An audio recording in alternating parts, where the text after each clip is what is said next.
It's with great pleasure that I would like to share with you some of the musings, my meditations, thoughts on a topic which is oft cited but seldom understood in its entirety, and that is of Dharma. So without further ado, because I have a lot of things that I would like to cover, I would like to begin with the presentation itself. I believe the format is that we will have question and answer after the presentation is completed. So going to the presentation itself. Right, so the title of the talk itself is In Pursuit of Truth, Dharma, Science and Society. And the reason for that is that, as you will see along the way, the underlying mooring of this entire discussion is in the pursuit of Satya, or truth, as we call it, which is the foundational cornerstone of the Indic society, Indic civilization, and our way of thinking as such. When we define Dharma, the first thing that comes to mind is obviously that of reality, right? So Dharma, as I will soon come to this point, with the question of reality and its ultimacy, the idea of ultimate reality, so to say, when we try to align ourselves according to what that is, be it in terms of the theistic ideas, which you can see on the left, we have various spiritual traditions, religious traditions, which give us a certain idea of the ultimate reality, so to say. We also obviously have the scientific way to go about with it. So on the right, you can see the string theoretic illustration, where everything is in terms of strings, which I'll not go into too much depth. So there are varying ways in which one can define reality itself. And as you will see, that is very pertinent to understanding what Dharma itself is. So going by the Dharmic traditions, the Indic traditions, one very key shloka that comes to mind, a verse that comes to mind, is that of the Rig Veda, Mandala 10, hymn 129, verse 7, which is a part of the Nasadya Sutta, which is one of the most famous Dharmic shlokas, as some of you may know. I'll not read the shloka, or I could do that as well. Iyam vishrishtiriyate avbhuva yadiva dadhe yadivana yo asyadhyaksham parme vyomantaso adagaved yadiva naved. Which means that whence all creation had its origin, the creator, whether he fashioned it or whether he did not, the creator who surveys it all from above, he knows, or maybe even he does not.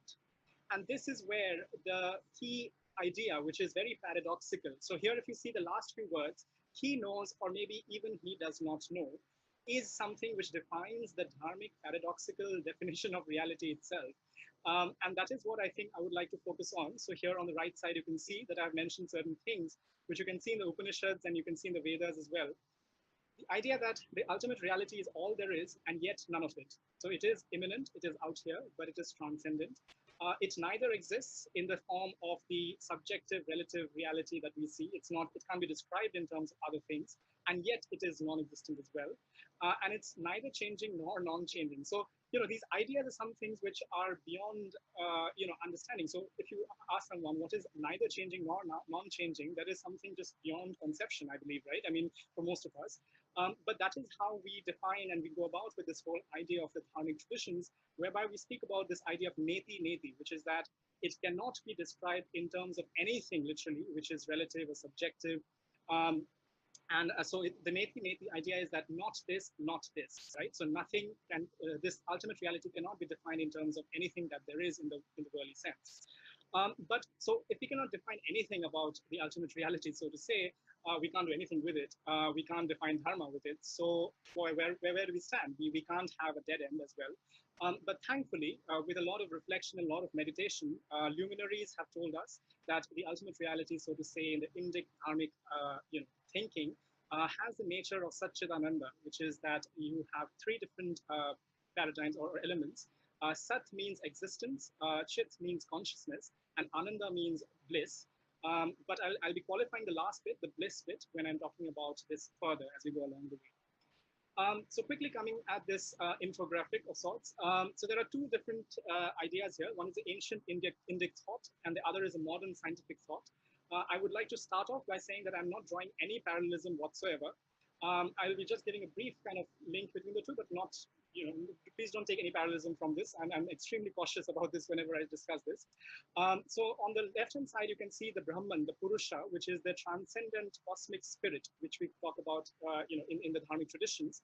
which has an interplay with this thing called Maya. Maya is an illusory field which pervades across the universe, and it works with the Purusha to give rise to everything that there is. So all the empirical world is in Maya, so to say, in Prakriti, in certain other schools of thought. So in Sankhya Yoga, you would have Purush Prakriti, for instance.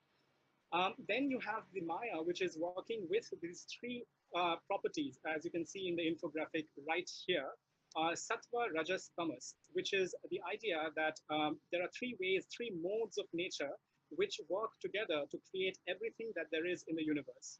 And this in turn gives rise to the subtle elements, which we call Tanmatra, and that in turn gives rise to Pancha Mahabhuta, which is the gross element. So that is fire, air, water, space, and Earth, right? So on the other side, we have Newtonian mechanics, which went on for, so he was also part of Cambridge, and he gave us calculus, he gave us mechanics, Newton, Sir Isaac Newton, and gravity as well. And that went on for about 3 or 4 centuries, I believe, roughly, before the turn of the 20th century. Right at the turn of the 20th century, you had 2 revolutions. You had general relativity and quantum mechanics. And thereafter, we have now come to a stage where all of this is being brought together, or at least we're trying to bring it together in what is called as quantum gravity. So now you may ask, what is the whole deal with defining all of this, right? I mean, why are we talking about this when we're talking about dharma and all of, this whole idea of dharma itself? Briefly, before going to that, I would like to highlight that there are obviously 4 fundamental forces of nature. These are some things which I've worked on the scientific side, but these are very interesting ideas because also they talk about things which we have heard slightly in Dharmic and Indic context as well. But I'd not like to go into that all that much. If you come to the bottom of the screen there, you see this infographic on the quantum vacuum. Now that is where I would like you to focus, right? So all of this entire story comes down to the fundamental layer of what nature is like, right? So we have come to this understanding over years and years of research, over decades of research, centuries of research actually, that one can define it in terms of fields of entities. So we can define light, for instance, in terms of electromagnetism and the electromagnetic field and so on, right? So if one defines all the primary phenomena as perturbations in a universal field, and this thing called the quantum vacuum, which is not really a vacuum, it has a lot of things in it, one can start from there. And why I say that is that there are some characteristic properties of this quantum vacuum. One is that it has a certain probabilistic nature. It is not really deterministic all the way. And that is this idea which quantum physics itself brings, this multiplicity of realities that we can have in nature itself. The second is that of self-interaction, the idea that you can have things which are interacting with itself, or there's a reflexivity, so we call it reflexivity. So there's a self-interacting nature, so to say. Also, there is a certain relational reality. So what I mean by that is that in classical physics, in school physics, for instance, we used to think about measuring things, right? So measuring a table or measuring the weight of a certain object, and invariably, wherever you measure it, given certain margins of error, obviously, you would find that they have a definite property. There's a deterministic property to it. But with the quantum, the domain itself, there is a certain probabilistic nature, as I was mentioning. And also, more importantly, there is a certain relational way in which the reality itself evolves. Nothing is deterministic, nothing is fixed in a certain way. I mean, there is a certain subjectivity, quote unquote, obviously, that one can define with it. So I would like you to remember these 3 properties, so to say, which I have mentioned out here. Now, coming to the real, the root etymological and philosophical idea of dharma itself, right? So it is derived from the Sanskrit root driha, which means to hold, to maintain, or keep. And for me, the idea of dharma has relation with 2 fundamental ideas, that of Rita and Satya. So what are Rita and Satya? Rita is basically, Ritam, we call it actually, refers to the order of nature, which is fundamental to the way the universe is. Satya refers to this absolute truth, or the ultimate reality, as certain traditions want to define it, or actually it's more about what we want to reach towards. There's no definite definition or any description per se, but it's this idea of this absolute truth. So looking at these concepts and formulating dharma as simply as we can, it would go something like this. That which upholds the natural laws of the universe and order of nature is dharma. But that is still very vague. That is still very ambiguous. What are the natural laws? What is this order of nature, right? So there is a certain bit of ambiguity out there still. So obviously, the fundamental definition of dharma itself is linked to Brahman, the ultimate reality, the spiritual reality. But given that it's not always accessible, I think one can define it in terms of the relative, the empirical as well.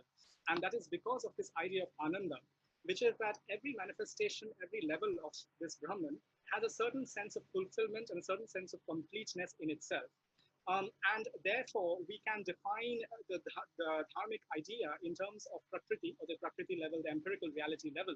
And going back to what I had mentioned, and after a lot of deliberation with a lot of people from across the board, I think this is the definition that I would like to put forth, and which I will be using actively for the rest of my presentation, which is that dharma is that which upholds the multiplicity of realities in existence with their inherent reflexive tendencies. So it's a very dense kind of definition in some ways. So what it means is that there are a lot of realities out there at various levels which are existing. It is that which facilitates the harmony between that. It facilitates the existence and harmony between that, as well as safekeeping the reflexive tendencies, the way in which reality loops back into itself, reality feeds into itself and evolves thereafter, right? So that is the idea that I'm going with. That is the fundamental definition. And if we regard every element of the universe to be connected in some way, so the physicalist would say that, with the Big Bang, there may be some causal or, connection by derivation, for instance. A spiritualist would obviously go with the idea that Brahman itself is the root cause of this unity, so to say. So if we have that idea, any interaction whatsoever is a certain way of self-interaction, because if for me, everything is connected to me, everything is a part of me at a very essential fundamental level, right? So any interaction is self-interaction. So that is another level of this reflexive tendency that I was speaking about. And Dharma respects this relational reality of the universe. So I've gone with very kind of basic ideas, coming from scratch, try to define certain things here. And now coming to the more human aspect of it. So if that is the case, right? So what we have here is that we have various elements out here in nature. They each have their own tendencies, their own natures, yet they have a certain underlying unity which pervades across the board in the universal domain. So in the Dharmic traditions, we give a lot of emphasis on this idea of swadharma, which is that you have certain innate tendencies, right? One has to first identify that, right? That is the first. So we talk about self-realization, we talk about self-reflection, self-awareness. The reason for that is that we understand where we stand firstly, like in terms of spiritual or there's at various other levels. We also know how to relate, right? So we know at the natural level, for instance, there are certain ways in which everything is, right? So fire burns, water flows, and so on. At the human level, it has to do with traits, inherent tendencies, even spirituality in certain traditions. I won't go too much into that, but that is an idea. And this is very important also because going into a certain tangent, you may have heard about the Varnashram, the Varna system, which we talk about. It has been oft debated. It is fairly controversial because of certain things which have been, I feel, interpolated in there. But at the same time, having said that, I think it's more to do with the spiritual tendencies and not the hierarchy based on social or birth-based, realities, so to say. But that's, again, what I have written about as well. I can give the links to those who may be interested.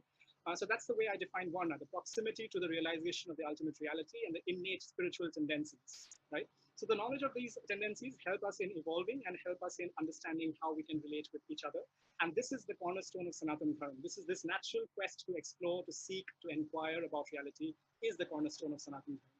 So briefly looking at this, so there is no blind faith, there is no dogma, there is no one path for inquiry as well.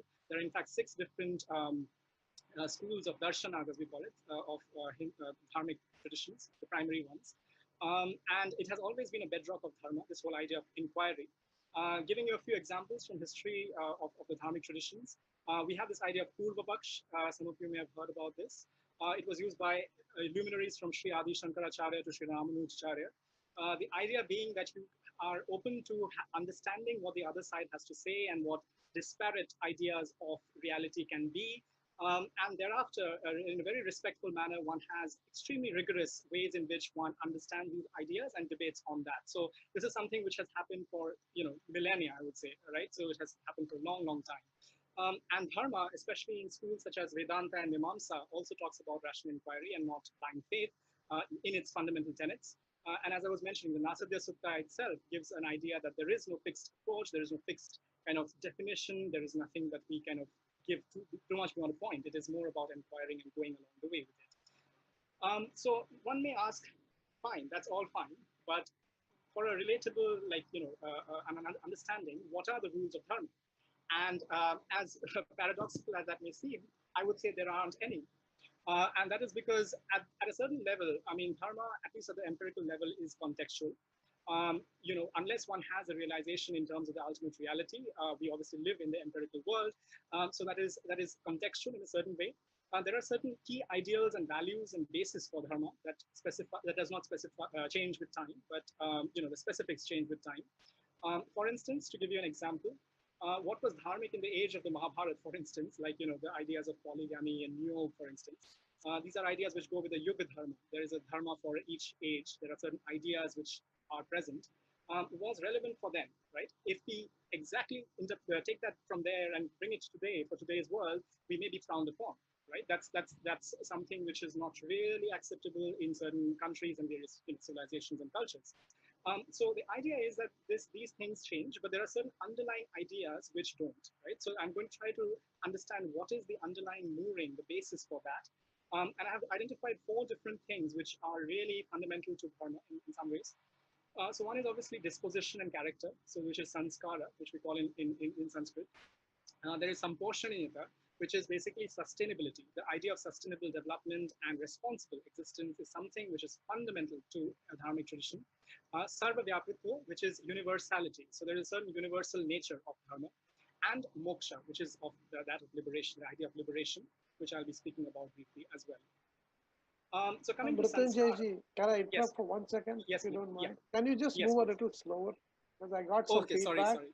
from Yes, people sorry. that you're moving. You can take 10, 15 minutes extra, no problem, but just move a Okay, little okay, slower. yes. Yeah, there are lots of things. Yeah, sorry. Yeah, Yeah, thank you for that. I Yeah, got some feedback from the chat, sure, so sure, sure. Yeah, sorry thank about you. that. Yeah, no worries. So going back to the definition of dharma itself, right? So we have the idea that which upholds all of existence and respects the multiplicity of realities and here of individuals.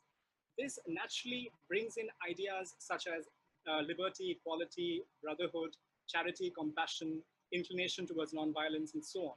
And it's very simple. I mean, I could actually go on each of them. These ideas have been discussed with, my own Swamiji, my guru from the Ramakrishna mission. There are other well-known spiritual luminaries I've spoken to this about.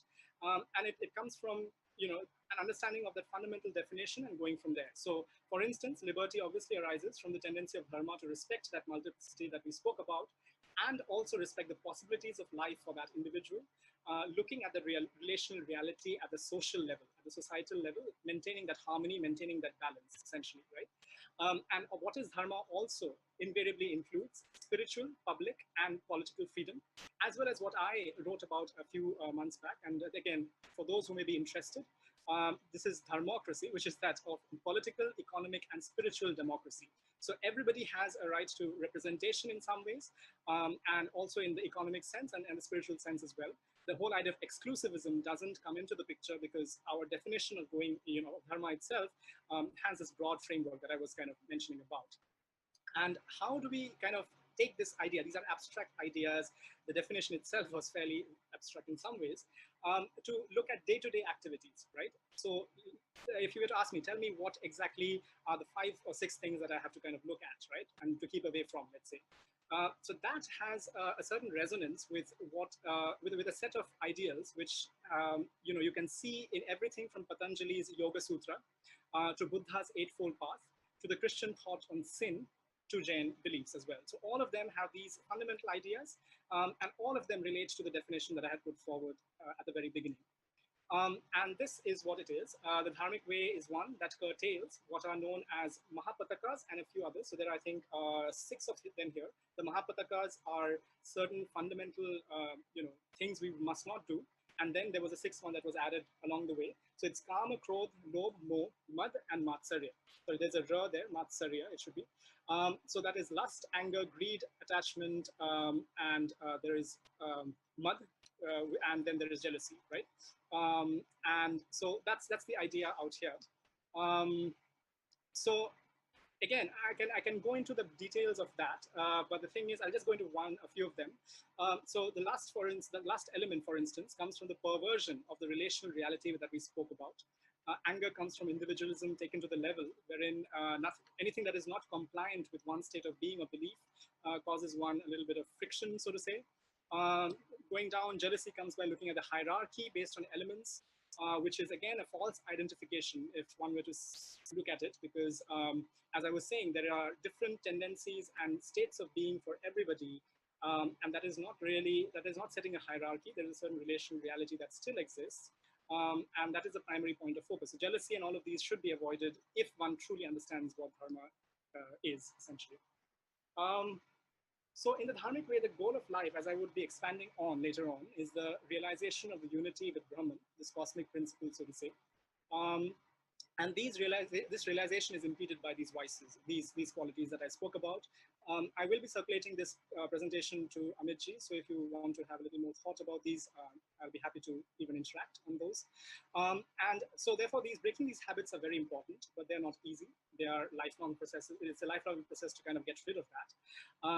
And you know, when that happens, so to say, I mean, if you read things right from the Upanishads to the various works of Adi Shankara, to various other renditions of works by Chaitanya Mahaprabhu as well, I mean, his sayings and all, you will see certain ideas and things that come to the fore, satisfaction with life, the true identification with the principle of Brahman, for instance, there are certain other ways in which Brahman is presented in some of these traditions. But one thing which comes above all else, and which is also mentioned in the Bhagavad Gita, and some of the sayings of Krishna, is this idea of equanimity, right? That one does not get associated or attached or affected, that is an important word, affected by things which are in the relative or the empirical world. And there is a Sanskrit term, sthita pragya, which you can see on the screen. And this is the ultimate conditioning or the lack thereof, basically, because you are not conditioned in a way whereby you are affected by these conditioning, by any conditioning for that matter, right? You do participate in the world, but you don't get affected by it. There's certain equanimity in there. So again, this is something which is, one comes at it from a spiritual aspect, not from the thought or a mental or cultural aspect necessarily, but this is something which has been written about quite extensively, so I thought about mentioning this as well here. So coming to the idea of samposhniyata, which is sustainability, I think the dharmic way is a highly progressive one. And I think for me, the one big thing which comes out of the idea of dharmic existence is that of responsible and sustainable existence. And again, this ties back to what we had discussed previously. I'll be going into some of these details and looking at some of these things which match with our modern day sustainable goals, so to say, right? So coming at it from the angle of the SDGs, for instance, I mean, I didn't quite go at it from that angle, but let's go one by one. So on poverty, markets, and economic growth, right? So Dharma is all about ending poverty, and I'll be mentioning a few of these resources, which talks about this. Poverty here does not only mean the lack of financial resources, it also means poverty of the way in which one treats others. For instance, the social discrimination, the relative, the lack of moral character, for instance, or even spiritual wealth, quote unquote spiritual wealth, various other dimensions of that. So poverty exists not only in the economic, but in various other ways as well, social, spiritual, and so on. And the lack of education and healthcare is obviously tied into that as well. And you can learn about poverty and the significance of material wealth from this famous line from the Rig Veda again, which is Mandala 10, hymn 117, verse 5. I'll not be going into that, but it talks about the value of charity, basically, and the changing dynamics of wealth. The Shatpat Brahman, 11.1.6.24, you can go and, I can forward the resource as well, link social prosperity and dharma. So the idea here is that at the subsistence level, if somebody does not have the resources to live a harmonious life, to live a life whereby they can exist with, as I will be going forward, with the ideas of purusharth, which is that of basic amenities and basic elements which are very important for one's subsistence, one cannot reflect on the beyond. One cannot reflect on transcending that, as we were talking about. So the very first thing that is required is to ensure that this social prosperity and this whole idea of welfare, in some ways, although welfare not in the sense of how politicians today define it necessarily all the way, but welfare as a general principle, so to say, is very important.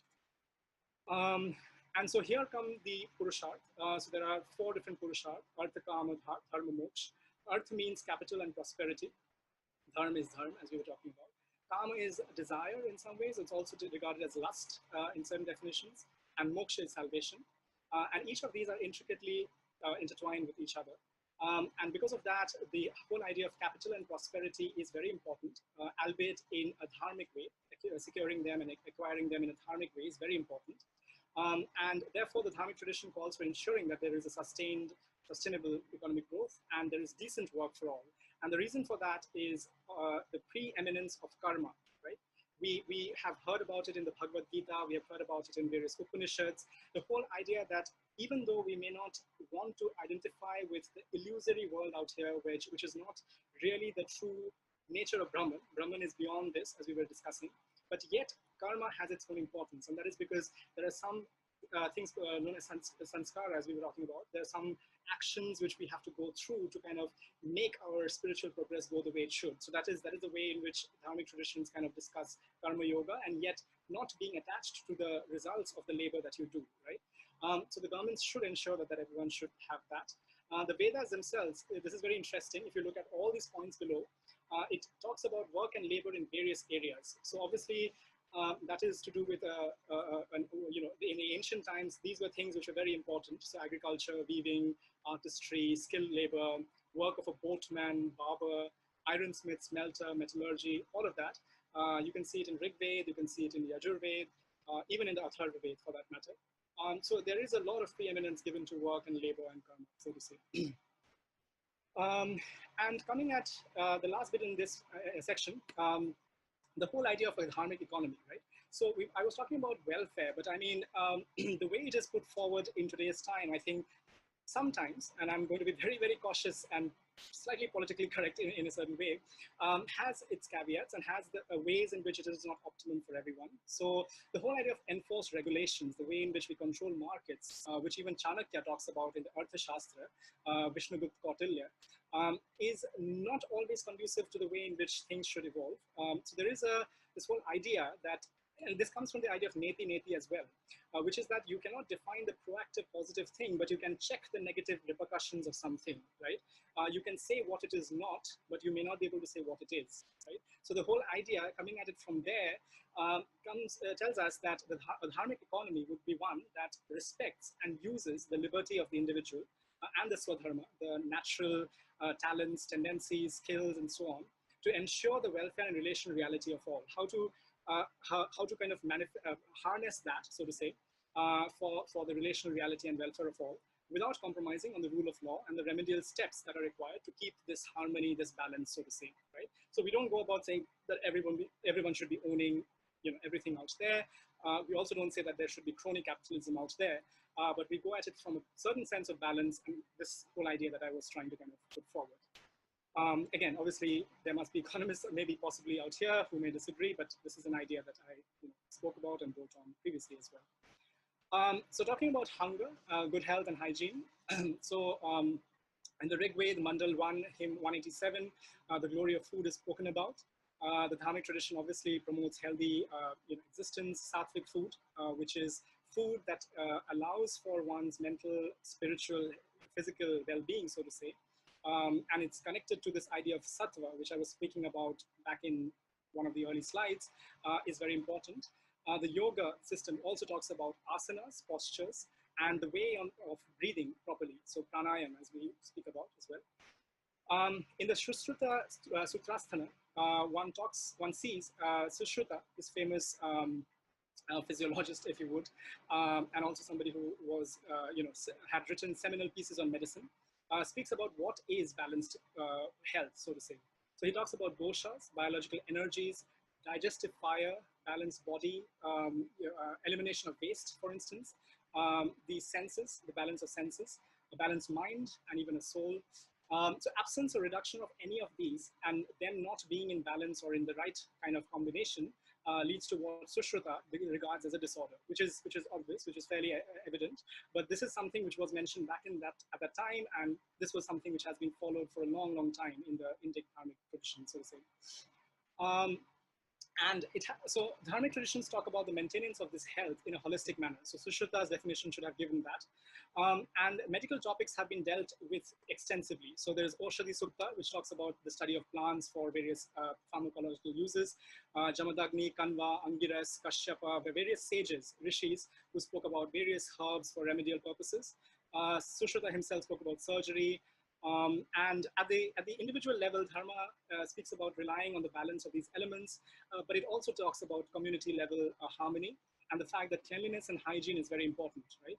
So the Indian Prime Minister Narendra Modi, for instance, with his Swachh Bharat Abhiyan, I think was very much along the Dharmic line when he was trying to go for cleanliness and hygiene. And this is something which one sees from the Yoga Sutras of Patanjali, where Patanjali talks about shaucha, which means purity, cleanliness, and so on. And in this verse that I have cited here, it talks about how there are various ways in which one can ensure that. It gives rise to contentment. Sorry, right. Sorry for that. And a certain purity of mind, focus, and a conquest of the senses.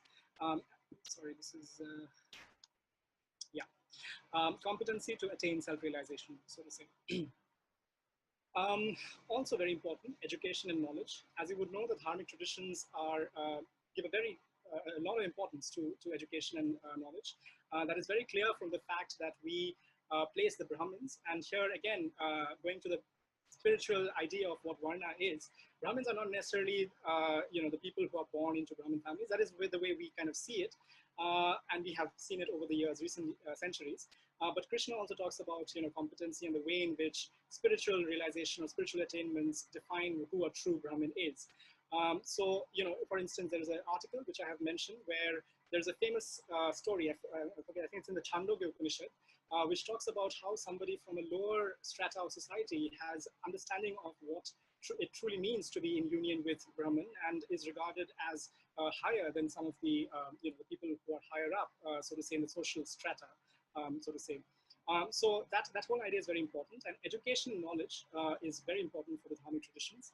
And that is very clear from the Rig Veda itself, which talks about it in the verse that I've cited here, which talks about Saraswati, who is the embodiment of the personification of knowledge. Moho Arnam Saraswati Parchateti Ketuna Dhyo Vishwa Virajati, which means Saraswati, the mighty flood, she with be light illuminates, she brightens every pious thought. It's very interesting here. If you look at this verse, Saraswati is also spoken about in terms of water here. And the reason here is that Vedic language has a lot of layers in which it kind of puts in a lot of thoughts. Saraswati is also the river, and it's the goddess, and there is more to it. There is a certain metaphysical, spiritual understanding, obviously, of it as well. The same goes with other ideas, Gamana and Go, for instance, cow and illumination. In various verses in the Vedas and Upanishads, you can read about that as well. So Saraswati, the goddess of learning, is kind of referred to here. There is a certain piety, there is a certain reverence which is presented. And according to Rig Veda, education is something that makes a man self-reliant and selfless as well. That is very important. It should not make it one self-centered and selfish in some ways. And also which effectively liberates and makes one aware of universal truths and ideas, essentially.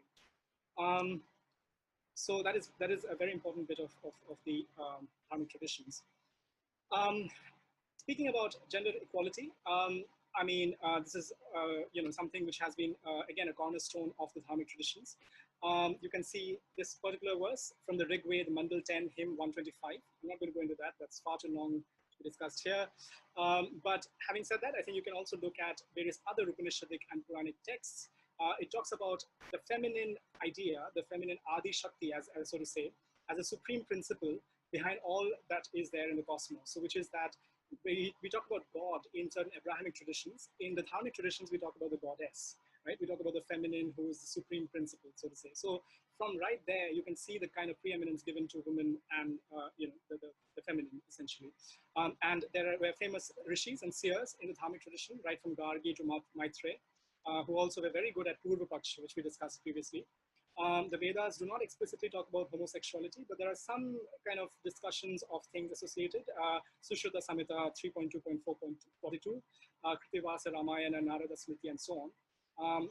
Broadly, I mean, Dharma respects identities and thereby also gender identities of people. I have had various debates on this, but that is my understanding of this idea. Speaking of responsible consumption, the whole idea of not identifying with the material is very important. We started off with that idea. And I think the Bhagavad Gita, for instance, in chapter 16 talks about this, where they are talking about lust, anger, and greed being the threefold gateway to Naraka, which is hell. And it's ruinous to self, to the self. And greed is something which is a major part of the problems we see in the world today, right? So there's a lot of selfishness. There's a way in which one tries to accumulate and hoard, so to say, and that is something which is spoken against by the Dharmic and Vedic traditions. As for the Dharmic tradition, if one looks at the transience of human life, one obviously needs certain things to embellish. There is a certain happiness or joy at the material level that one needs. One is not saying that you should give it all up and take sannyas, for instance. That's not for everyone. So one has to look at those aspects as well, but in a dharmic way. So it goes back to the idea of purusharth. You need to get artha, you need to get resources, but in a dharmic way, not stepping on others' toes and maintaining the harmony in society as well. In the Bhagavad Puran, there is also this mention where there is also this verse 7.15.16, which talks about the joy within somebody, right? It talks about the fact that the happiness within is something which is much more kind of powerful in some ways than that which is brought under the influence of desire and greed, for instance, right? So that is also mentioned in the Bhagavad Puran. Briefly looking at environment and energy, the Vedas talk about the components of nature. All the elements are spoken about. There are various deities associated with the elements as well: Varuna, Indra, Marut, Mitra, Aditya, and so on. I have mentioned this line from the Shukla Yajurved, which means that all the beings in nature, all the entities, all the elements, one should look at them with the eye of a friend, and one should kind of work with them in that way. The Rig Veda also has an entire hymn on water, the significance of water, and which is Mandal 10, hymn 9. And it gives a similar preeminent position to air and the whole value of air. It obviously talks about it in terms of deities out there and Vayu and so on. And the human breath, the prana as we call it, the vital energizing breath of the humans, so to say. This is quite long, but I'll go briefly over certain things. So there are, in the small inset bullets, you can see certain textual references. So there is Vriksha Ayurveda, Matrayana Samhita, where one talks about the earth being adorable and the source of all kinds of medicinal plants, Aushadina Mulam. There are also punishments given by Vedic sages for people who cut down trees or valuable trees or don't take care of them, for instance. Yagyas, very important here. Yagyas were also conducted for purification of the environment. This is something which is very counterintuitive because you would say that it leads to pollution and so on, but there was a certain way in which it was done. And this is also a small bit of information. In the early Vedic age, there wasn't much of idol worship. There was more of yagya-based, there used to be, I saw this recent photograph or picture of these yagya places where people would have yagyas in each house. So there would be a place in each household for that, and there would be places for the householder, the wife, and various others. People could come and see the yagya as well, the neighbors and so on. So this was a very kind of organic way in which things were happening in the Vedic age, and it had a certain element of purification for the environment as well. And obviously there is also the idea that the avatars of Vishnu have various forms, and that does highlight the fact that God and the essence of Brahman exists in all of the beings, right from the fish to the varaha to various other beings, and we have to actively respect that. We have to actively understand that. And in the Dharmic traditions, there are also debts spoken about to our surrounding environments. So there is bhut rin, which is the debt to everything, the elements. The bhuta are the elements, so the debt to the elements. Deva rin, rishi rin, pitra rin, nari rin, and so on. Right? So debt to humanity, debt to ancestors, debt to sages, and so on. And these are very important kind of ideas. And so bringing this all around, so this talks about sustainable, responsible production and consumerism as well. Right? So coming to the bit on universality, and this is something which I would like to focus on as well, which is that Dharma is universal.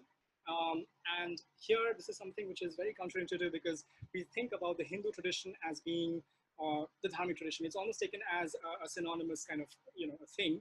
Whereas I think Dharma is beyond just the geocentric civilizational ideas, which very much are Dharmic. But I think it transcends that. So that is what I would like to identify here. And by saying that Hinduism is a Dharmic tradition, but Dharma is not just the Hindu tradition per se. I mean, there are various strands which could also be spoken about as Dharmic, right?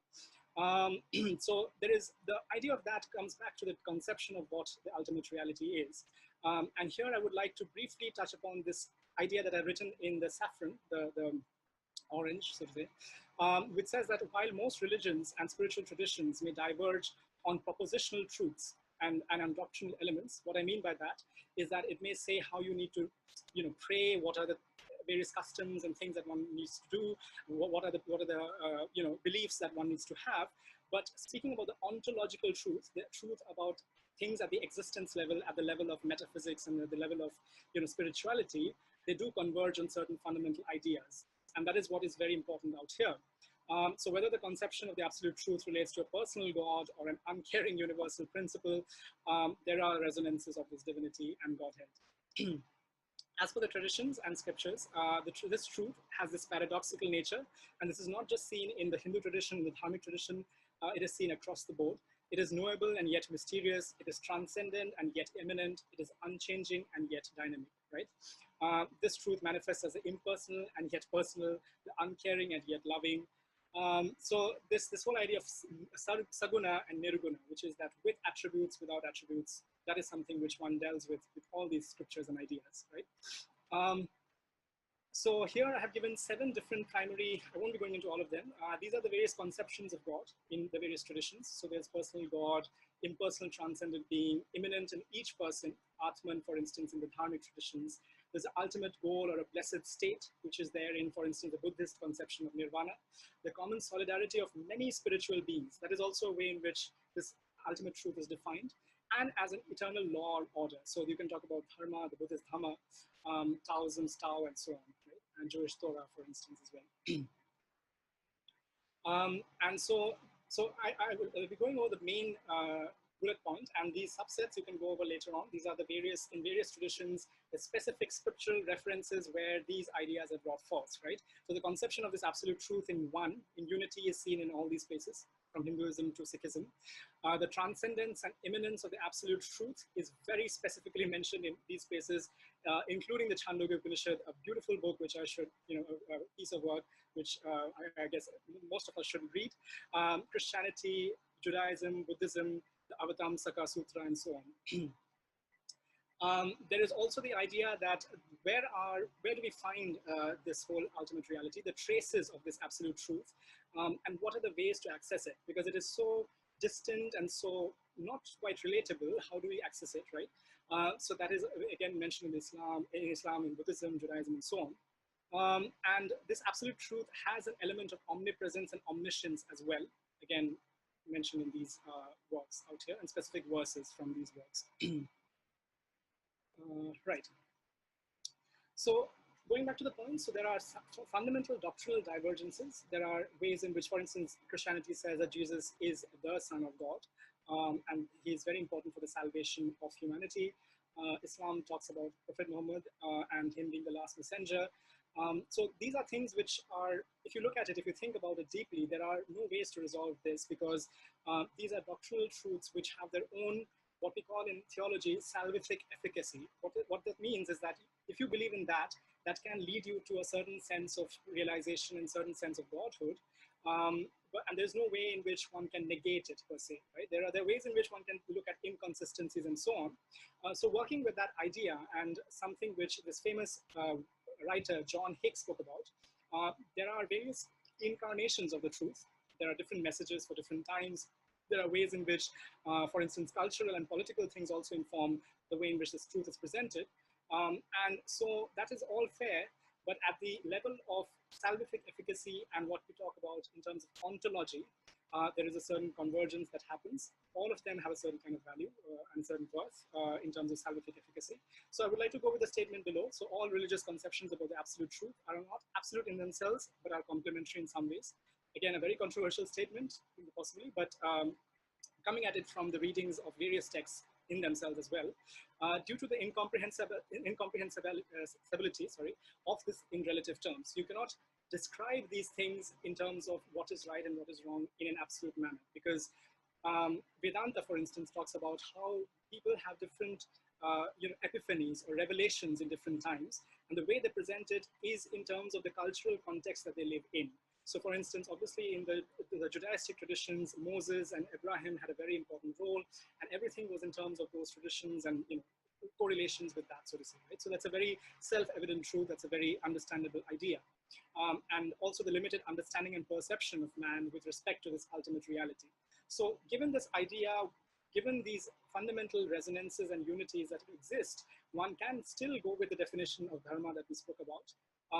And that is very important because that still remains. There is no problem and no inconsistency with all these ideas. And so again, going back to the point, no religious tradition can and should claim sole salvific efficacy. And this is the dharmic idea again. There is no one fixed path. There are various paths. There are various ways. One has to identify where one is and go accordingly in the way one finds most conducive to one's growth, essentially. And that enlightenment. So now comes the most important bit, right? And I'll be touching upon this in this slide and the next bit. Yes, I think I'll go on this bit more. This is the most important bit, the final bit. So you may ask, how does dharma differ from just another set of secular, sensible, contemporary conceptions of values and ideals, right? Well, I mean, there is a certain sense of metaphysics, obviously, there's a certain sense of, experience, and that is what is most important. I think one tends to often get confused between two levels in the dharmic context, which is that of Prakriti and Purusha. So when one gets too entangled in the Prakriti, which is the empirical reality, and explaining all in terms of that, Purusha is never self-evident or evident in, it is self-evident, but it is not always evident in the Prakriti itself, because the reason for that is that it is beyond that. It transcends that, so to say, right? The Purusha comes before, as they say, even before space and time and causality came into being. So these are specific words being used from Vedic and Upanishadic texts, right? So if that itself was not defined, right? So then how can you even describe God or Purusha in terms of its derivatives? Because these are its derivatives. These ideas of space and time are its derivatives. So one cannot define that in that way, right? So what does one do, right? Is it something we just imagine? Have we just conjured this idea up? Not really. This is something which has been experienced over the various ages, essentially. This is something which is experienced. This is a spiritual experience, so to say. And going on that is the final bit, which is that of moksha, which is that we don't identify with the empirical only. We transcend it based on the spiritual experiences, on one's own, the way one lives and what one has experienced. And it decentralizes, and this is very important. The second bit of that sentence, the decentralization of divinity in the individual. This is something which is a Vedantic idea, which is that you don't have to find God elsewhere. You don't have to go to anywhere for that matter. And again, this is maybe slightly controversial, but even if you were to get rid of various, the figures whom we kind of deify or whom we kind of look up to, this is very important. One should do that. But even without them, one can transcend that. One can look beyond. Obviously, given whatever one's spiritual state of being is, and still find this liberation, right? So the decentralization of divinity from within, from an individual side. And this idea goes back to the idea of Om Tat Sat, which I write at the very bottom, and I'll be coming to that, which is that the ultimate reality is in you. You don't need anything else, literally. You just need to kind of reflect and go deep and ask who you are. Who are you really, right? So this is the idea of moksha. This is the idea of the spiritual liberation one talks about. And most importantly, what it does is that it tends to break the false identification of anybody with what is empirical. So as I was saying, if that is the derivative and one gets stuck in it, one cannot go one step higher, right? One cannot, how do I explain this? Okay, so think about it in terms of a fruit and a seed, right? One cannot describe a flower always if one is just given a fruit and a seed, right, which is coming out of the flower, right? If one knows biology very well, and if one knows, all the taxonomy and everything, then that's fine. But given the derivative, one cannot always know the precursor, the previous state.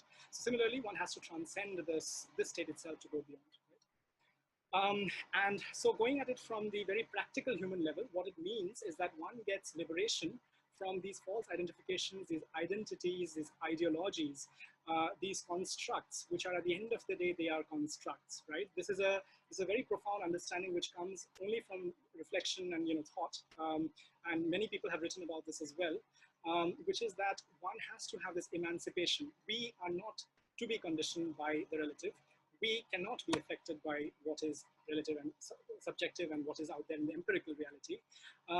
And that is something very easy to say, but that is very tough to kind of, make it happen, right? It's very tough to have it actually in life, because obviously if you have pain, if you have certain sufferings, you tend to kind of get drawn into that. But the final state, the Siddha Prajna state, so to say, is when one gets to that state of equanimity, when it just stops affecting you. It does not affect you that much at all.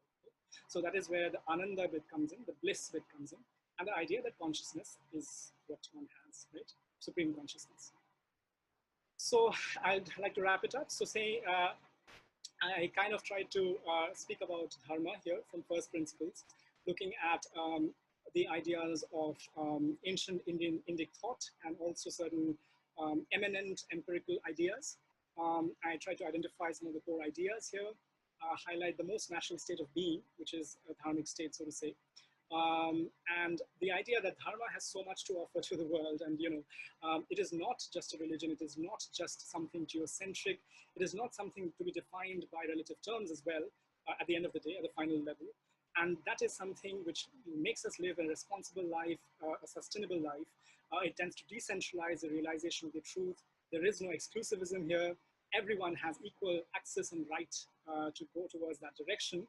And the last line here, the triumvirate of dharmic ethos, sustainability, and universality adds to the Dharma's critical breaking of the reductionist and oft dogmatic manner of thinking, which also happens to be very exclusivist at times, which is very unscientific actually. You don't tend to accept anything which does not have a conclusive proof right now. That is not the way one should be thinking. So Dharma also breaks into that and promotes rationality, inquiry, and independence. I think that is very important. That is what Dharma brings, and that is what I stand for. Thank you for listening to me, and I'm be happy to post questions now.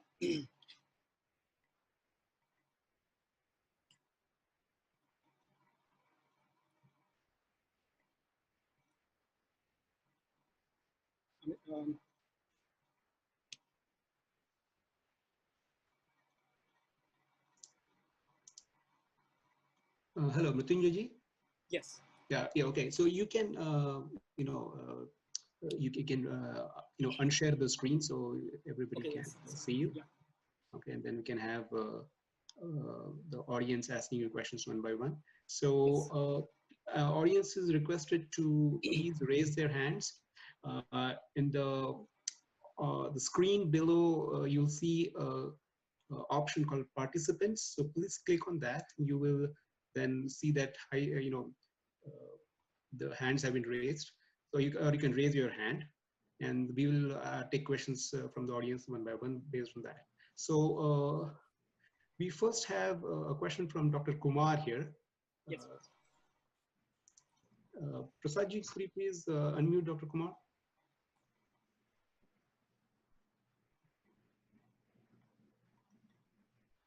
Hello, namaste to all.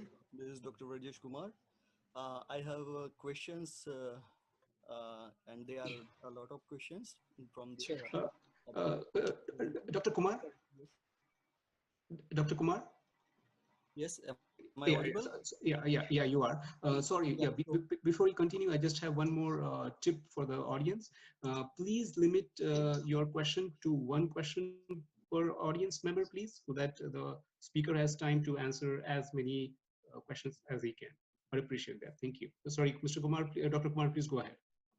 Sure, Amitji, thank you.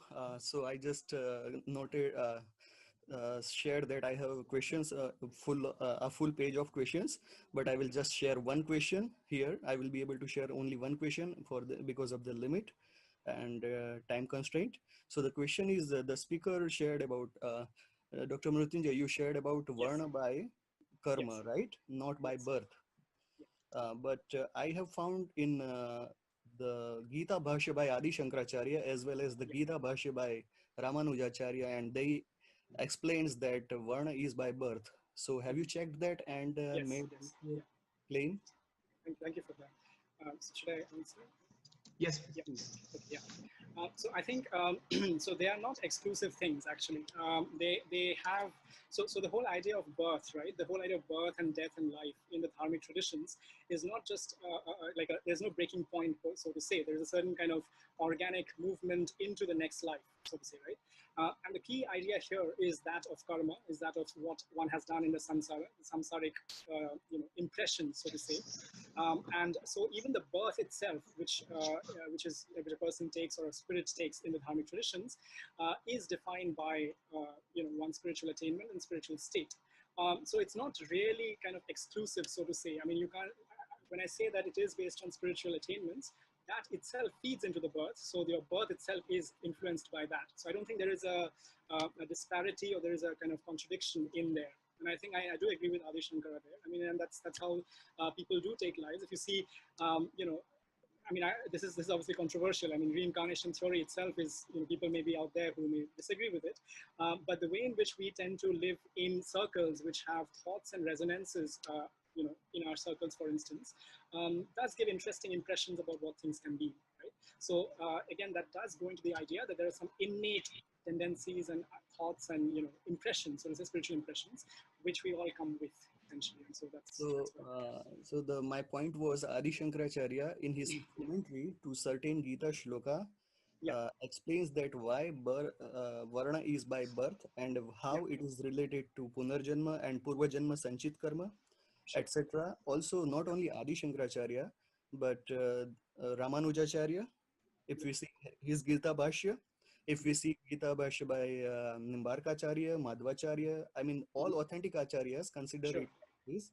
But if you also look at what Krishna and various others, and I'll be happy to share with you these stories which come from the Upanishads as well, which do talk about this instance where in the birth-based system, one wouldn't have somebody, for instance, being regarded as reaching Brahman realization. And even the idea of Brahman, right? The Brahman does have a very close connection with Brahman realization as well. I mean, there is a specific verse. I'll try to find that for you. I can give it to Amitji later on. Maybe you can take it from him. Right. Which talks about the Brahman realization being something very important for the Brahmins essentially.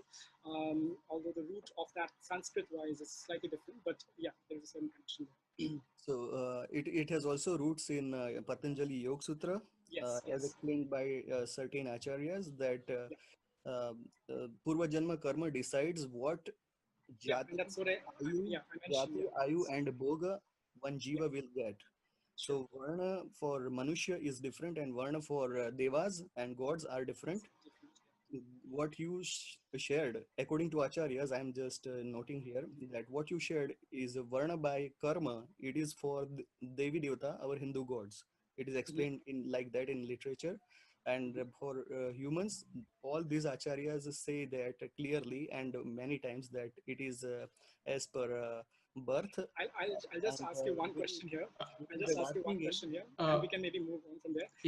Which is that birth and karma, right? They're not that exclusive. I'll just put it as that. Yeah, so that is your point of view, right? Sorry to interrupt, Dr. Kumar. If you don't mind, we can we'll have means to communicate with Dr. Mazum, we'll definitely love to. And we would appreciate that we can move on to the next question, next participant, please. So the next hand I see raised here is Mr. Sanjay Verma. So could you please ask your questions, Mr. Verma? Yeah. Namaste, Mrityunjay ji. So my question is, am I audible or? Yes. Okay, my question is, if is it possible to attain moksha through other faiths also? Right, that's a very good question, right? So I happen to be a Vedantin, so I believe in Vijnana Vedanta. So coming at the very core of what my way of approaching the ultimate reality is. My Ishtaguru happens to be Ramakrishna Paramhans. Some of you may know about him. He was Swami Vivekananda's guru as well. So he talks about various kind of traditions across the board. He talks about Islam and Christianity as well. And he talks about how, actually, so Ramakrishna was a practicing Christian and a Muslim, I believe, at one point. He just wanted to see what these traditions bring as well. So he talks about these figures, these luminaries, so to say. He talks about Jesus, for instance. He talks about Muhammad, Prophet Muhammad as well. And there is a certain, as I was going back to the point, there's this idea of salvific efficacy, the idea that there is a salvational kind of, salvation is not the right word, salvific efficacy, which one has through various traditions. At the end of the day, it is about realizing that state. So that state can be realized using Saguna Brahman, so to say, the relational, the attribute oriented kind of godhood. And also it can be done by personal godhood. So personal gods, for instance, in terms of Jesus being out there and, relating to him, for instance. So I would like to not give a very decisive answer, but for me, yes, you can have, certain kind of spiritual attainments and spiritual experiences and a trajectory through various disparate ways and means, yes. Yeah, but that is not the same as moksha, right? Because Christianity and Islam itself refrain, or rather, exclude human beings to from attaining, Sorry. like in Hindu Dharma, Yes. a seeker Yeah. can, become attain divinity, but that's not the same case in Islam and Christianity. Yes, I agree. Yeah. So, I mean, that is one thing which I have dealt with a lot. I mean, in terms of debates, theological debates in Cambridge and elsewhere as well, because we come at it from this perspective. Let's say I come at it from this perspective, the other side may not, right? There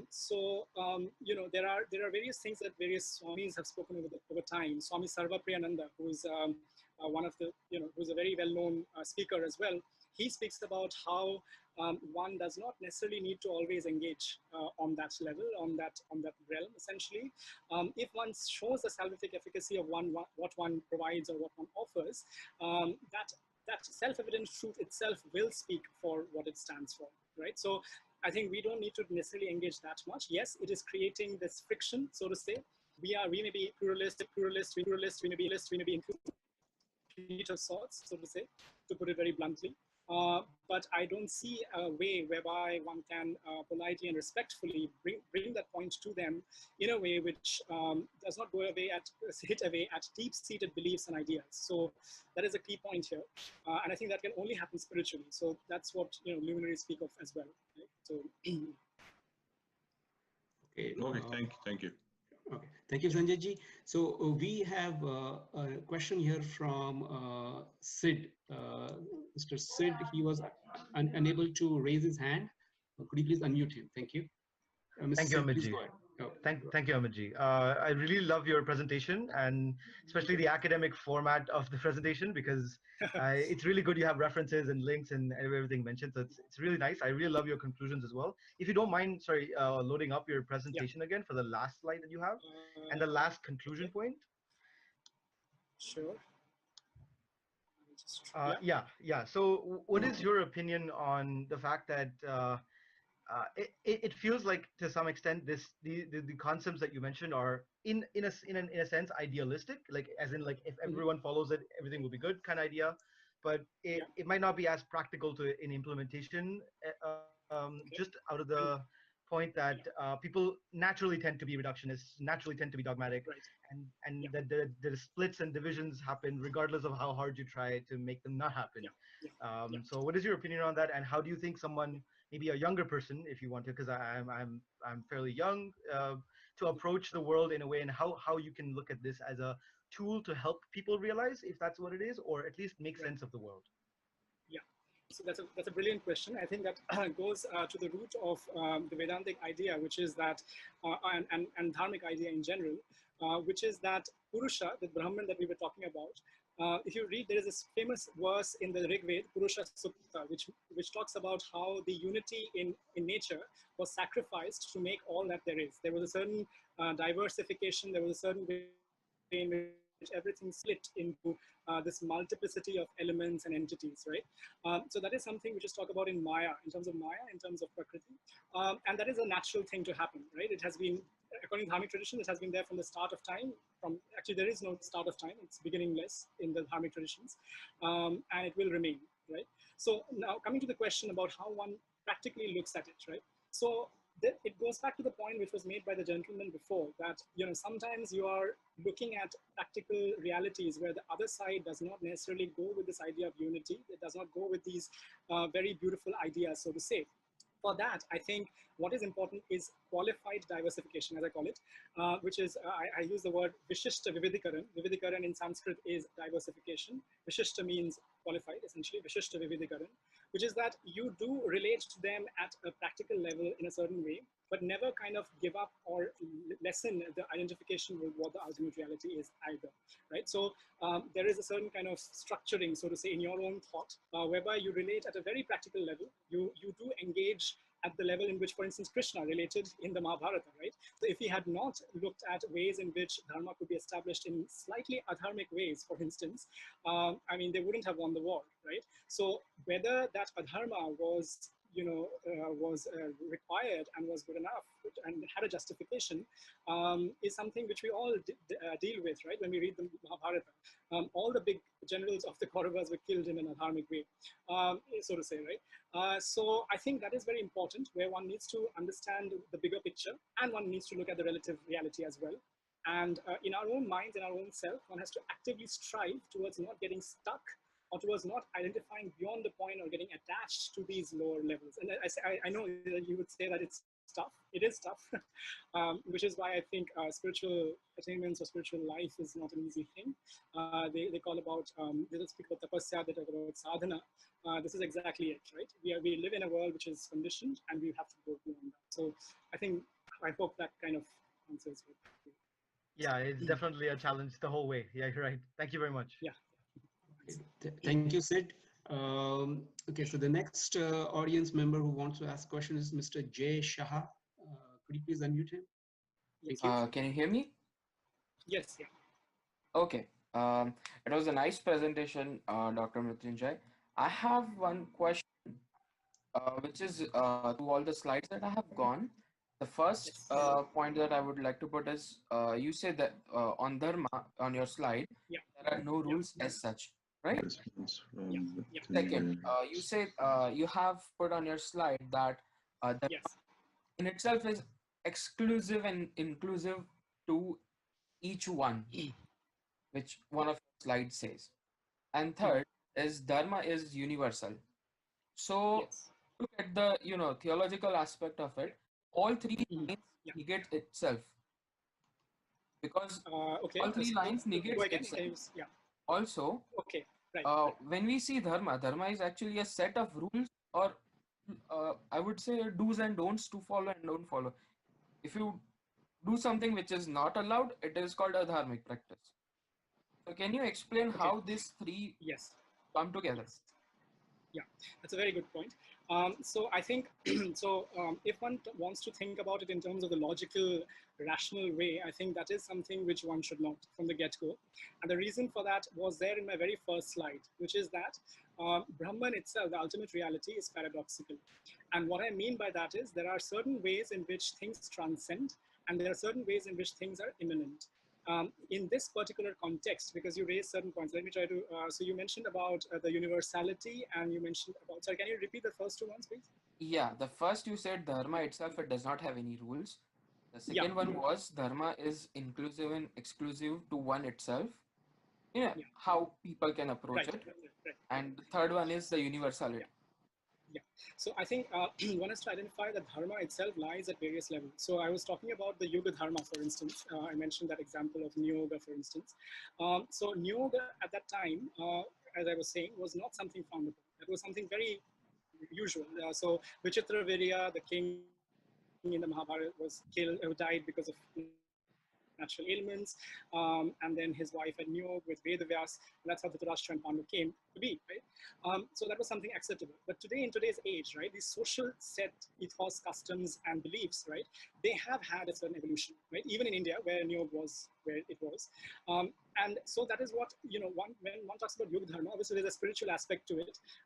When one talks about Satyog and so on, one talks about the spiritual attainments and so on. But at a social level, there are some ideas which hold sway, right? Then one comes to the Swadharma. So there is a level which comes at the personal level, right? So that is something which is very tough to kind of trend, because if you think about it, I'll give you some examples, right? So Bhishma, for instance, Bhishma was somebody who kept to his dharma in some ways. He stuck to what he was wanting to do and his oath, so to say, and yet he was a dharmic in some ways. Similar for Karna, he was very clear about his friendship and his commitment, yet he was a dharmic in some ways, right? So I mean, again, going back to the point, this is not something which is written in stone, right? And the reason, and that is what is so important, which is that these values. So I have one question on that when you said, if it is not written in stones, will it not throw the whole world into chaos? Because if you look at 2,500 years back, there was no another, let's say 5,000 years back, there was no other religion than Hinduism, Sanatan Hindu Dharma. So all the ideas that have been there, are they not, because Sanatan itself says it is eternal, this is what it is. So when you say that it is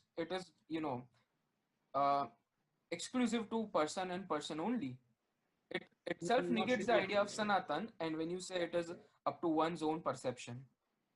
Right. So thanks for that. So I think there are two things here, which is that I think I mentioned there are some underlying resonances, ideals, and values which don't come from the social context, but which comes from a layer below.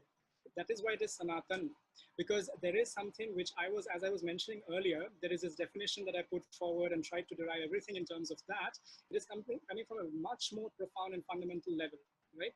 I am saying that the social interpolations or social evolution or derivations can evolve with time, right? So at that level, there is nothing set in stone, right? But it should not compromise on the underlying fundamental moorings of what Sanatana Dharma is. And that is what I think I mentioned in the Sarva-Vyapitva thing as well, also in the Sanskara bit.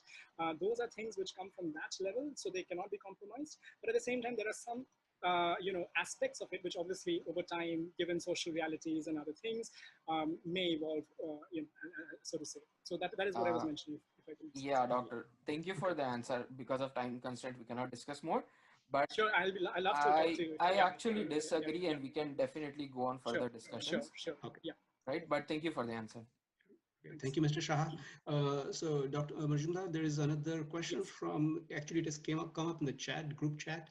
The person cannot ask the question, he's not able to. So the question that has been asked is, the concept of poverty is related to the worship of Lakshmi. So how do you explain that? And also in today's terms, do dharmic principles closely relate to socialism? Okay, right, very interesting. So coming to the first point about Lakshmi, so she's obviously the personification, the embodiment, so to say, in the dharmic traditions of certain ideas of wealth and prosperity, and that is a way of kind of engaging with it, and we have done that. So I'm not very sure what the question exactly is, because unfortunately, the person, you know what, actually it is the Indic studies, the host himself, who wants to ask the question, but he cannot. I'll go for the second one then. Okay. Yeah. So I mean, so right. So I was at, I have been closely associated with Cambridge and various other universities, and obviously there's a whole socialist kind of fervor to things in the political circle. So I was a student leader myself. So as somebody who believes in dharmic ideas and principles, one has had interactions with them. There were very fundamental differences. But I think what one needs to understand here is that there are resonances as well. Now, before everyone jumps on me, I'll mention how it is not exactly dharmic either, right? So obviously, when one talks about social welfare, right, the idea that everyone has a certain, dignity, a certain way in which one should be assured a good life, essentially, that is something which Dharma obviously stands up for. But the means to get there, right, that is what is most important. Is it that if we make everyone co-owners of things which are out there, resources and amenities, will that really get us through, and will that get us there, essentially? I don't think so, right? That is where I think fundamentally I disagree with them, and that is what I mentioned in the idea of dharmic economy as well. There has to be a certain element of balance. There has to be a certain correctional free market, so to say. I mean, there is supposed to be something whereby if there are people who are really at the lower end of the economics ladder, one has to to look into how to facilitate that. But meritocracy, swadharma, again going back to that idea, the idea of innate tendencies, that cannot be compromised on, because everyone has to have a certain natural evolution as well. So if one says one can facilitate education, healthcare, basic education and healthcare, looking at making them capable enough to be self-reliant and move forward, maybe we can talk till there, right? But when one says everything needs to be nationalized or everything needs to be a certain way, I have my differences there with that, right? So that's my personal opinion, essentially. I'll be happy to kind of discuss this further. Thank you, Dr. Mishundar. Okay, so the next audience member who wants to ask a question is Mr. Manish Agarwal. Could you please unmute Mr. Manish Agarwal? Go ahead. Yeah, Namaskar, Dr. Mrityunjay. Can everyone hear me? Yes. Yeah, Dr. Mrityunjay, actually, I'm extremely interested in cosmology and physics. At the same time, Yeah. I'm interested in our Vedic roots as well. So my question is actually two parts of the question, but the same thing. Yeah. First of all, we know, at least as far as I know, we are going through the normal physics and cosmology is going through a crisis at this point in time. So they're trying to explain so many things, dark energy, dark matter, and blah, blah, blah. And I know Vedic has sorts of answers for that, because Vedic believes in concept of kind of emergent properties as opposed to them being sort of very atomic in nature. My question is that, but from our point of view, from Vedic point of view, we always try to fit in ourselves into what discovery West has made, or the new cosmology of physics has made. So this sort of creates pitfalls. So let's say Higgs boson comes through, we try to explain it through some Vedic mechanism, which may or may not be true. Like Vedic mechanism itself can be true, but the Higgs boson could be just one of the things. And West keep on creating the new field. I'm reasonably sure in the next 10 years they will find some 10 new different properties, and they'll create 10 new fields in the field, quantum field theory and all of that. So how do you see, like, what are the pitfalls and how we can get ahead of the curve in actually getting these ideas beyond Western philosophy, so that, simplification of the physics and cosmology can happen, and then our ideas are the ones which actually starts getting observed through the instrumentation and all of those things. Because right. That's a brilliant question. I think there is, so that is something which comes up often in certain circles. And that's obvious because I have these two things that you mentioned, science and spirituality in my life. I would start off by giving a word of caution, though, right? I mean, here in India and elsewhere as well, we often tend to extrapolate certain poetic ideas and references to being scientific truths, and that is not correct, right? From the get-go, I would like to clear that out of the way. I don't believe in that. I don't believe in blindly believing in things as well. That's not the Dharmic way in itself. So that's not what I would like to look into at all, right? But having said that, there are some ideas which even people like Werner Heisenberg and various others in the 20th century mentioned about from the Vedas, where they speak about subjectivity and they talk about the reality not quite being deterministic, for instance, and certain ideas in quantum physics. That's what people say. I'm not sure how much that informed their work. But having said that, I think there are some resonances. There are resonances, for instance, in terms of Rajasic and Tamasic ideas, this element. Tesla and Vivekananda were very interested in this at one point, this whole Akashic field. What are the gunas in terms of physics, for instance, and so on. I personally, I have thought about this at one point and kind of sometimes still do. I think the problem comes because of a certain divide between the Purusha element and the Prakriti element. Right. Why I say that is that the Prakriti is what is space-time, what is causality oriented. Purusha is what is transcendent, right? So physics and science in general depends upon what is relative, what is empirically, you can find and characterize and describe, right? So if one has to rely on something transcendent, there is no way to do it. So for instance, even when one talks about hidden dimensions, or higher dimensions, then one only looks at how a particle goes into a certain reaction and there's nothing that comes out. There's a certain discrepancy, so to say, right? And there are people who conjecture that could be because of the fact that it went into the dimension, right? So one can only have conjectural or certain kind of, certain such ideas. One cannot pin it down with the facilities of what, I go back to the point, is a derivative of the Purusha element in the Dharmic side, right? So there is a certain divide there. But there are elements, there are things like, for instance, what are Tanmatras? Possibly you could find something which has a resonance directly with physics. I will still have a word of caution there, and I'd like to take the two separately. These are two strands of my life which I take kind of, but there are resonances, and I do discuss this with various people at various points. But my scientific work is not necessarily always oriented around this, and neither vice. Yeah, So, just one quick both are point important, both have resonances. Yeah, one quick point I want to add. So basically, what I personally feel is we define Sukshma much better than Sthula. Yes. They define everything is in terms of Sthula, and they get a glimpse of Sukshma, but they don't care less. What I'm saying is, can Sukshma go ahead of Sthula and then start defining? Sukshma is the main thing, and Sthula is the emergent of that. Yeah. So you're saying if Sukshma can go ahead of the Sthula? I mean, Means the knowledge of Sukshma defines the knowledge of Sthula. Right. So there is this, So there is this academic, Professor Hegel, and I'm not sure if you've heard of him.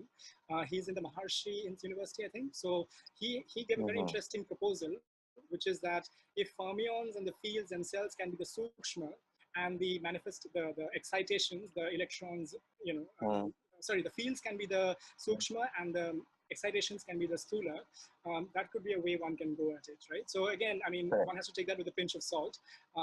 There are ways and resonances, but it's open out there. Thank you, Doctor. I really appreciate your answer. Thank you, Mr. Agarwal.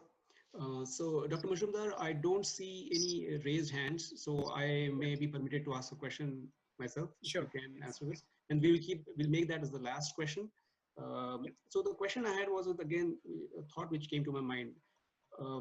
For example, say in today's age, say for example, India's prosperity as such, like if we talk in respect to say India specific, and India says that, or the economist says that, or everybody says that, to grow, you need to, like grow your resources or use your resources so that you produce more and you grow more.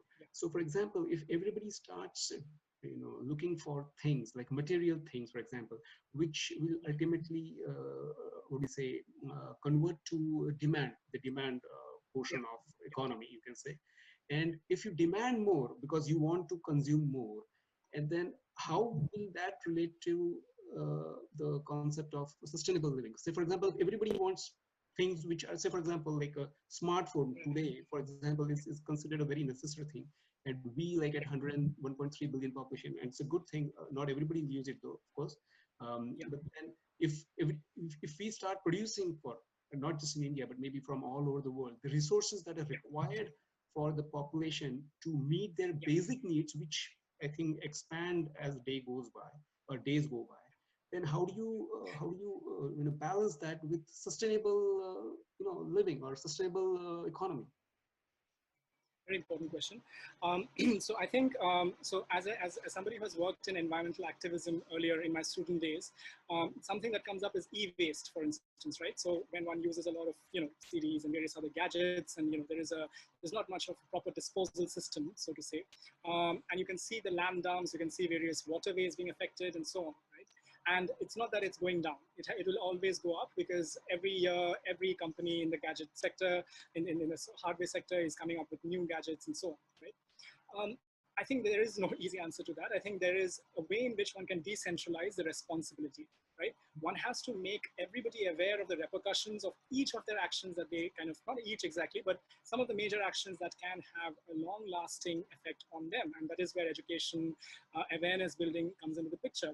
For instance, I'll give you an example. Here in India and various other places in the tropical belt, you have the need for air conditioning, right? Obviously because of the heat and the environment around. And the CFC, the way in which it affects the environment is obviously something which most of us probably have read about and heard about. If you go to I had this exercise actually recently, and I was kind of talking to somebody. They didn't have a clue about some of these aspects, right? And when they were told that there is a certain kind of way in which it is affecting the ozone layer and so on, and in a very informative way, in an interesting way, they kind of had a moment of reflection. They had a moment where they felt, okay, maybe this is not the most best thing to do, essentially, or even though it's required, but one can control that habit as well. So going back to the point, I think education, in awareness building, engaging with them at every level to try to make these points clear, I think is the most best way possible. Okay. Great, thank you. Okay, so the, audience, thank you very much for attending the seminar. We thank you, Dr. Mrityunjay Guha Majumdar, as well, to take the time to be our speaker.